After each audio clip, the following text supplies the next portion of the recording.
ఆ బోనానికి ఉన్న ప్రత్యేకత ఏందో తెలుసుకుందాం పారి. బోనం అనే పదానికి మూలం భోజనం. అదే కాలక్రమేణా బోనంగా మారింది.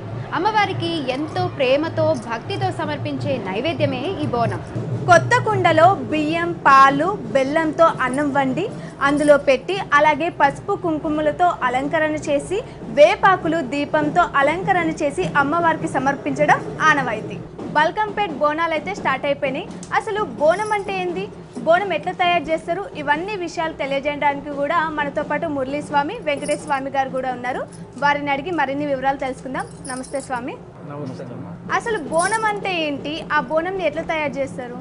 బోనం అంటే మనము సంవత్సరం మొత్తం అమ్మవారు మనకు తిండి, ఆకుకూరలు కానీ ఇవి ఎలాగైతే ప్రసాదిస్తుందో అమ్మవారు ప్రకృతి రూపకంగా ఉండి మనకు ప్రసాదించిన ప్రసాదానికి అమ్మవారికి కృతజ్ఞతా భావంగా మనం సంవత్సరానికి ఒకసారి ఆషాఢ మాసం అందు తొలకరి వాన, తొలకరి జల్లు ఫస్ట్ మనకు వచ్చే చేతికందే పంట కాబట్టి గ్రామదేవత అయినటువంటి ఎల్లమ్మ కానీ, పోషమ్మ కానీ, మైసమ్మ కానీ, బాలమ్మ కానీ, పోలేరమ్మ కానీ, అంకాలమ్మ కానీ ఇట్లా 7 అక్కజెల్లెలు ఉంటారు.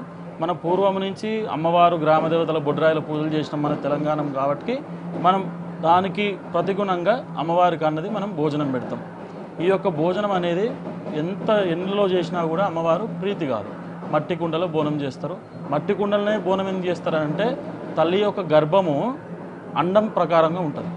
కుండ అయినా, బిందె అయినా, రాగి చెంబు అయినా ఏది కానీ అది ఒక అండం ప్రకారం ఉంటుంది కాబట్టి తల్లి జన్మనిచ్చింది మనకు.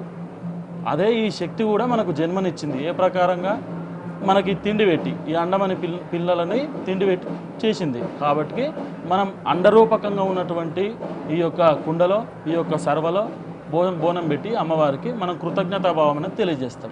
సకాలంగా వర్షాలు కురవడానికి, సకాలంగా కాలాలు కావడానికి, మన పాడి పంటలన్నీ సస్యశ్యామలంగా ఉండడానికి అమ్మవారికి కృతజ్ఞతాభావంతో బోనం చేస్తాం. ఈ యొక్క బోనంలో మనం వేసేది కొందరు పసుపు వేస్తారు, పచ్చన్నం వంతారు, కొందరు బెల్లన్నం వంతారు, కొందరు ఉత్తి భోజనం పెట్టి పెరుగు పెడతారు, కొందరు శాఖ పోస్తారు, కొందరు పచ్చి పులుసు పోస్తారు, కొందరు ఆకుకూరలతోటి, కలగూరలతో వంతారు. ఎవరికి నచ్చినట్టుగా వారు అమ్మవారికి సమర్పిస్తారమ్మ. అసలు బోనాన్ని ఎందుకు తయారు చేస్తారు, ఆ బోనానికి ఉన్న ప్రత్యేకత ఏంటి, అలాగే ఎలా తయారు చేస్తారు? అమ్మ, బోనం అంటే మొట్టమొదటిగా మనకు యాపాకే ఎందుకు పెడతారు? సృష్టి మీద ఇన్ని రకాల చెట్లు ఉన్నాయి కదా, ఏ చెట్టు ఎందుకు వాడతారు? యాపాకే ఎందుకు వాడతారంటే యాపాకు శల్వ, తల్లి కండ్లు శల్వ, యాపాకు శల్వ కాబట్టి యాపాకు పెట్టి పసుపు, ముత్తైదుకు చిహ్నం ఏంటిది? పసుపు, కుంకుమ, గాజులు, పచ్చని బియ్యం, చీర, సార ఇవి కూడా అమ్మవారికి మనం సమర్పిస్తాం.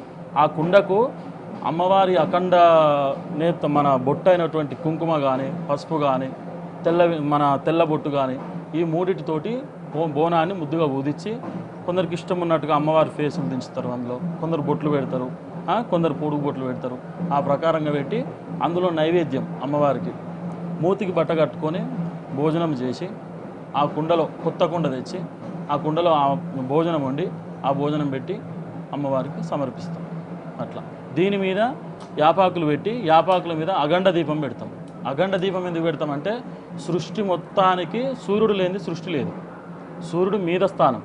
ఆ సూర్యుడు ఉండు కాబట్టి మనకు సస్యశ్యామలంగా చెట్లు కానీ, వృక్షాలు కానీ ఇవన్నీ మంచిగా నడుస్తున్నాయి.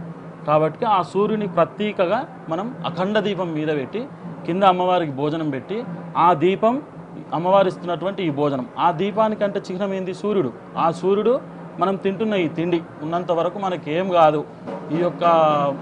ఈ విషయాన్ని తెలియజేయడం కోసమే ఈ బోనం అనే చిహ్నాన్ని మనం పెట్టి అమ్మవారికి సమర్పిస్తాం. అమ్మవారు ఎండి పెట్టినా, బంగారం పెట్టినా, వజ్ర వైడూర్యాలు పెట్టినా దేనికి సంతోషించరు, బోనానికి సంతోషిస్తారు. బోనాన్ని ఇంట్లో ఎవరెవరు అలంకరించవచ్చు? ఇప్పుడు ఇంటి ఆడపడుచులు ఉంటారు, కోడళ్ళు ఉంటారు, ఇంటి పెద్దవాళ్ళు కూడా ఉంటారు. ఎవరు అలంకరిస్తే మంచిదంటారు? వాస్తవానికైతే ఇంట్లో ఉన్నటువంటి ఇప్పుడు ఆషాఢం అంటే ఆడవిల్లు ఇంటికి వస్తుంది. అదేవిధంగా సృష్టిని పరిపాలించేటటువంటి ఆదిశక్తి తన లోకాన్ని ఇడిచి తన తల్లిగారులు అంటే మనందరికీ ఆమె ఆడవిల్లనే కాబట్టి మన ఇళ్ళలోకి వస్తుంది.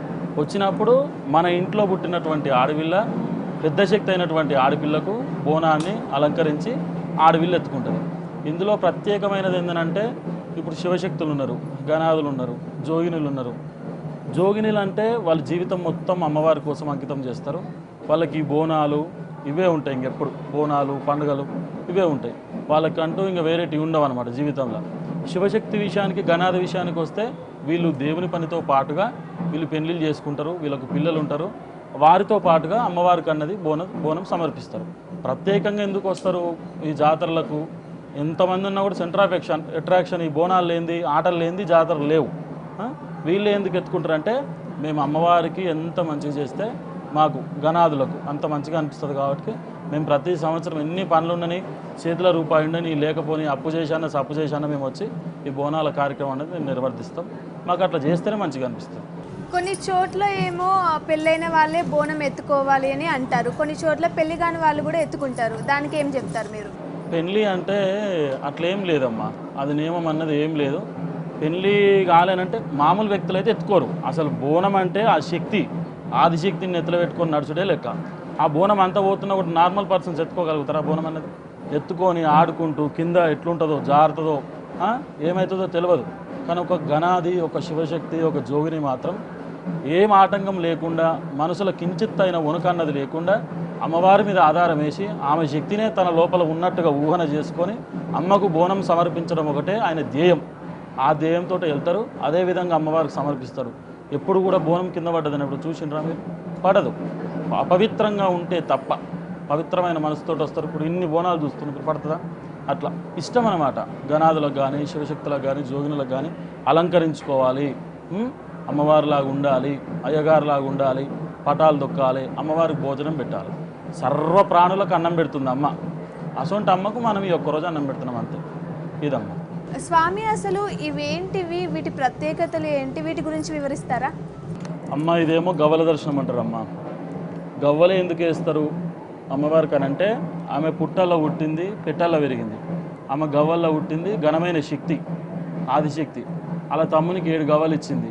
తమ్ముడు కూడా గవ్వలు వేసుకుంటాడు. తల్లి సముద్రం అంటే రేవున ఒడ్డున పుట్టల పుట్టింది కాబట్టి రేణుక ఎల్లమ్మ అయింది. ఆమె పుట్టినప్పుడు వేసినటువంటి ఆభరణం ఒకటే గవ్వలు. కాబట్టి అమ్మవారికే అంత ఇష్టం కదా, మరి అమ్మవారిని ప్రార్థించే మనకెంత ఇష్టం ఉండాలి. కాబట్టి ప్రతి ఒక్క శివశక్తి కానీ, జోగిని కానీ, గణాదులు కానీ గవ్వలని ఖచ్చితంగా వేసుకుంటారమ్మా. అదేవిధంగా ఇది వచ్చేసేమో దీన్ని ఈరగోల అంటారు. ఈరగోల అంటే దీన్ని పోతరాజులు పట్టుకుంటారు. అదేవిధంగా మేము కూడా పట్టుకుంటాం. ఈ ఈరగోల ఎందుకు పట్టుకుంటారు అని అంటే, అమ్మవారు శక్తి పోయినప్పుడు 66 శక్తులు ఎమ్మడి ఉంటాయి. ఆదిశక్తికి 66 శక్తులు ఎమ్మడి ఉంటాయి. 66 శక్తులు ఉన్నప్పుడు ఆ ఏ శక్తి కూడా ఆటంకం వచ్చి బోనాన్ని కింద పడేయకుండా ఒక పోతరాజు అనేట ఆయన ఈ యొక్క ఈరగోలను పట్టుకొని ఆ భూత ప్రేతాలని భయపెట్టిస్తాడు అనమాట. అందుకని చెప్పి ఈరగోల పడతాం. అట్లా అందుకని ఈరగోల, అందుకని గవ్వల దర్శనం పడతాం. అమ్మ స్వామి, అసలు బోనాలు ఎప్పుడు మొదలయ్యాయి? అసలు బల్కంపేట అమ్మవారి బోనాల విశిష్టత ఏంటి? బోనాలు ఎప్పుడు మొదలైనవి అంటే, మన తెలంగాణలో మన పురోహితము, పాండిత్యము, విగ్రహ ప్రతిష్టాపన ఇవి లేవు. అప్పుడు వెంకటకోవలో బయన్లోళ్ళు ఉండే మంచి ఒక రాయిని తీసుకొని వచ్చి బొడ్రాయి అని చెప్పి ప్రతిష్టాపన చేసిరు, పండుగలు చేసిరు, బలులు ఇచ్చారు. అదేవిధంగా ఒక బాపనాయన ఈ పూజల ప్రకారం అనేది గ్రామంలో తెలియదు. అంటే పట్టణ పరిసరాలలో తెలియవచ్చులే కానీ గ్రామంలో తెలియదు. కాబట్టి ఆ గ్రామంలో మనం తినే భోజనమే అమ్మవారికి సమర్పిస్తాం. కాబట్టి పూర్వం నుంచి వచ్చింది మన తెలంగాణ కల్చర్లో ఈ బతుకమ్మ బోనాలు ఆల్ ఓవర్ ఇండియాలో, స్పెషల్గా మన తెలంగాణలో జరుగుతాయి. మన పూర్వీకులు వాళ్ళు నాగరికత, వాళ్ళు వ్యవసాయం చేసిర్రు కాబట్టి వాళ్ళకి తెలిసింది అదే భోజనం పెట్టడం అమ్మవారికి. అంతకన్నా సంతోషం లేదు. ఎందుకు భోజనం పెట్టిర్రు అని అంటే, ఇప్పుడు మన ఇంటికి ఒక చుట్టం వస్తాడమ్మా. చుట్టం వచ్చినప్పుడు ఆయనకు ఫస్ట్ నీళ్ళు ఇస్తాం, కాలు కడుక్కోమంటాం, తర్వాత కింద బువ్వ పెడతాం. అట్లా పెడితేనే కదా మంచోడు అంటారు. అట్లా అదే ప్రకారంగా అమ్మవారికి కూడా మనకు సహాయశక్తిలా మనం సమర్పిస్తాం. ఎన్ని సంవత్సరాల నుంచి వచ్చిందంటే అమ్మ మాకు కరెక్ట్గా తెలియదులే కానీ మా పూర్వీకుల నుంచి చేస్తుండ్రు, ఎన్నో ఏళ్ళ నుంచి చేస్తురంట. కాకపోతే ఈ బల్కంపేట ఎల్లమ్మ అన్నది 700 సంవత్సరాల నుంచో ఏమో అప్పటి నుంచి ఉందంట. మేము దాదాపు ఇప్పుడు నేను ఒక 16 సంవత్సరాలు అవుతుంది. మన అన్న మురళన్న 30 సంవత్సరాల నుంచి వస్తుండు. 30 సంవత్సరాల నుంచి వస్తాడు. ఫ్యామిలీతో వచ్చి పటం వేయించి బోనాలు తీపిచ్చి మంచిగా అంగరంగ వైభవంగా చేసుకొని పోతాడు. అమ్మవారి విశిష్టత అని అంటే, అప్పుడు ఈ బల్కంపేట అనేది ఇప్పుడు మనకు సిటీ అయిపోయింది, ఇంత ట్రాఫిక్ అయిపోయింది. మేము ఉండేది హైదనగర్. ఆ నుంచి రానికి మాకు పొద్దుగాల 2 గంటలు పట్టింది. అప్పుడు ఇది కూడా ఒక గ్రామం ఉండేనంట. ఈ గ్రామంలో బావిలో దొరికింది అమ్మవారు. కాబట్టి బల్కంపేట ఎల్లమ్మ అయింది. 700 సంవత్సరాల నుంచి ఆమెకు పూజలు చేస్తుండ్రు. ఆమెకు అప్పటి నుంచి ఇవే పద్ధతులు ఉన్నాయి, ఇప్పటికి ఇవే పద్ధతులు నడుస్తున్నాయి. మనం కూడా అందరం ఆ పద్ధతులు మంచిగా కాపాడుకోవాలి, అమ్మవారిని సస్యశ్యామలంగా చూసుకోవాలి, మంచిగా పద్ధతితోటి అమ్మవారిని పూజించుకోవాలి, అందరు మంచిగా రావాలి, అందరు ఇడికెళ్ళి మంచిగా పోవాలి. ఎల్లమ్మ పండుగ అంటే చాలు బండారిని బొట్టుగా పెడతారు, బండారి ఎక్కువ కనిపిస్తూ ఉంటుంది. అసలు బండారియే ఎందుకు పెడతారు, మళ్ళీ ఎల్లమ్మ తల్లికి బండారి అంటే ఎందుకు అంత ఇష్టం? అమ్మ ఇప్పుడు కొన్ని సెవెరల్ ఆఫ్ మెడిసిన్స్ వచ్చినాయి, ప్రతి ఒక్క దానికి మెడిసిన్స్ వచ్చినాయి.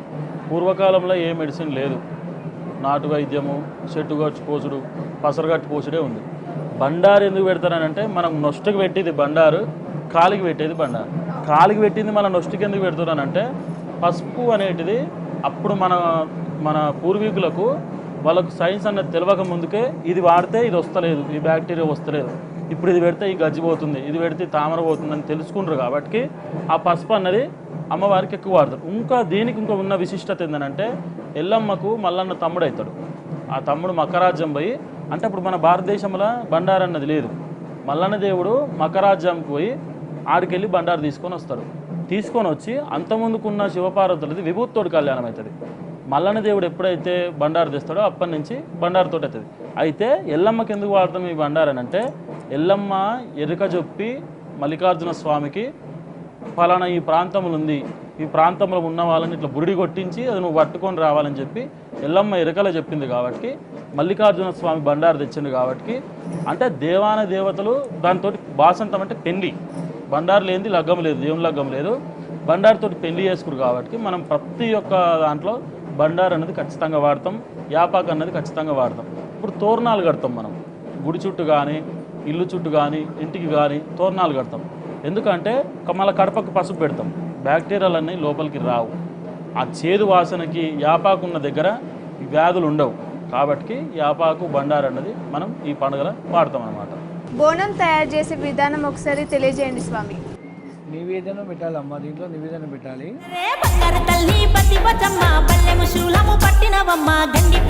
యాపకము పెట్టాలి.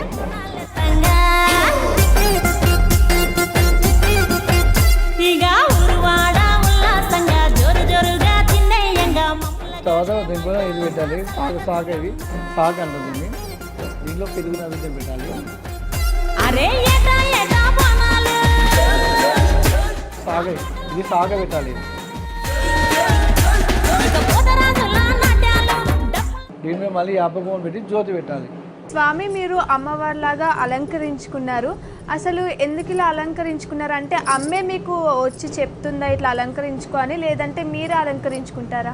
అమ్మవారికి ఏందనంటే ఎవరు కూడా ఈ చీరలు కట్టుకునే వాళ్ళే కానీ, కంకణాలు వేసుకునే వాళ్ళే కానీ, కడాలు వేసుకునే వాళ్ళే కానీ అమ్మవారు వచ్చినంత మాత్రాన వేసుకోరు. అదేందనంటే అమ్మవారికి నిండు ముత్తైదు రూపం ఆమె గాజులు, మెట్టె, పసుపు, కుంకుమ లేనిది ఉండదు.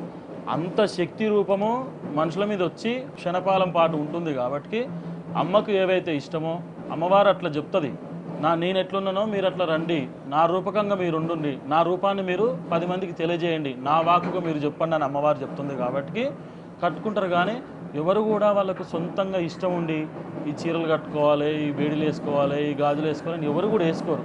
అది అమ్మవారి యొక్క ఆదేశం. అమ్మవారు స్వప్నంలో వచ్చి చెప్తుంది, మీరు ఇట్లా కట్టుకొని వస్తేనే నేను మీకు ఇవి ఆధారం ఇస్తా అని చెప్తుంది. కాబట్టి ప్రతి ఒక్కరు అట్లా కట్టుకుంటారు. కానీ సొంతంగా అయితే ఎవరు కట్టుకోరు. అది అమ్మవారి ఆదేశం. అమ్మ ఆజ్ఞ లేనిది ఏం జరగదు, అమ్మ ఆజ్ఞతోటి ఇవి జరిగినాయి అంతే. స్వామి ఇప్పుడు చాలామంది బోనాల్లో కూడా అమ్మవారికి చీర, సారె, ఒడిబియ్యం ఇవి సమర్పిస్తూ ఉంటారు కదా, ఇది ఎందుకు చేస్తారు? దీని వెనక ఉన్న రహస్యం ఏంటి? అమ్మ ఇప్పుడు మన ఇంటికి వచ్చిన ఆడవిళ్ళకు 5 ఏళ్ళు వెళ్ళక ముందే బియ్యం పోస్తాం. ఒడిబియ్యం అని అంటే మామూలు కాదు, అది అందులో ఒక ఆకు, కుడుకలు, పోకలు, ఖర్జూరలు, పసుపు కొమ్మలు, నల్లయి ఒక్కలు దేనికి ప్రతి చిహ్నం అని అంటే ఆ బియ్యం పోసుకున్నటువంటి వారికి నల్ల ఒక్కలు దిష్టి తగలకుండా ప్రతీతి. కుడుక ఏందనంటే అది దేని నుంచి నీళ్ళు తీసుకోదు, పవిత్రంగా నీళ్ళని తీసుకొని పవిత్రంగా అండములా కుడుక పెరుగుతుంది. కాబట్టి కుడుకలు పెడతాం. ఖర్జూర ఏందనంటే ప్రతి ఒక్క విషయానికి ఏదన్నా మంచి విషయం జరిగిందనుకో నోరు తీపి చేయరా అంటారు. ఏ స్వీట్లు చేసినా కూడా ఖరాబ్ అవుతాయి, కానీ ఖర్జూర మాత్రం ఖరాబ్ కాదు. అందుకని ఖర్జూర పెడతాం. సృష్టిలో ఇవి దీన్ని మించినటువంటి పవిత్రం లేదు. కాబట్టి ఇంకోటి అతి పవిత్రమైనది పసుపు. కాబట్టి తెల్ల బియ్యాన్ని పసుపుతో రంగడించి ఈ యొక్క 5 పదార్థాలను దాంట్లో కలిపి అమ్మ మాకు ఇడికి శాతనైంది మేము ఇవే ఇస్తున్నాం అని చెప్పి అమ్మవారికి ఏంది ఇష్టం, చీర, గాజులు, పసుపు, కుంకుమ, అమ్మవారికి ఏమేమి పెట్టుకుంటారు అవన్నీ. కొందరు ఇంకా అన్నీ వేస్తారు, కోను, అద్దము, దువ్వెన ఇవన్నీ వేస్తారు. ఎవరు మొక్కిన ప్రకారంగా వారు అమ్మవారికి సమర్పిస్తారు. బియ్యం అనేది ఎందుకు పోస్తారమ్మ, మన ఇంటి ఆడవిళ్ళకి ఎట్లయితే బియ్యాలు పోస్తామో అమ్మవారు కూడా మనం అట్లే బియ్యాలు పోస్తాం. బోనం గురించి అలాగే బోనం తయారీ గురించి చాలా చక్కగా వివరించారు. వనితా టీవీ తరపున మీ అందరికీ ధన్యవాదాలు. థ్యాంక్ యూ అమ్మ.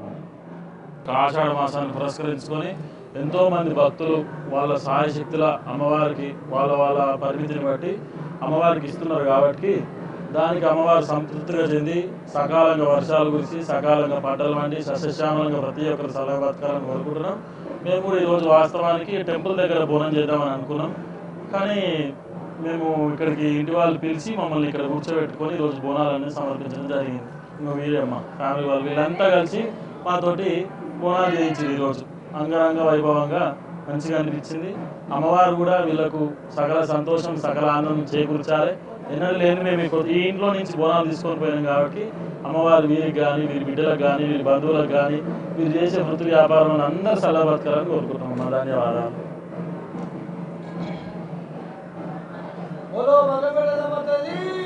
జై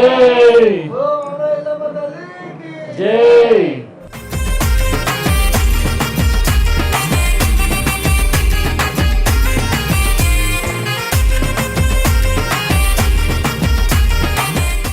బోనం అంటే ఏంది, బోనంని ఎట్లా తయారు చేస్తారు చూసారు కదా.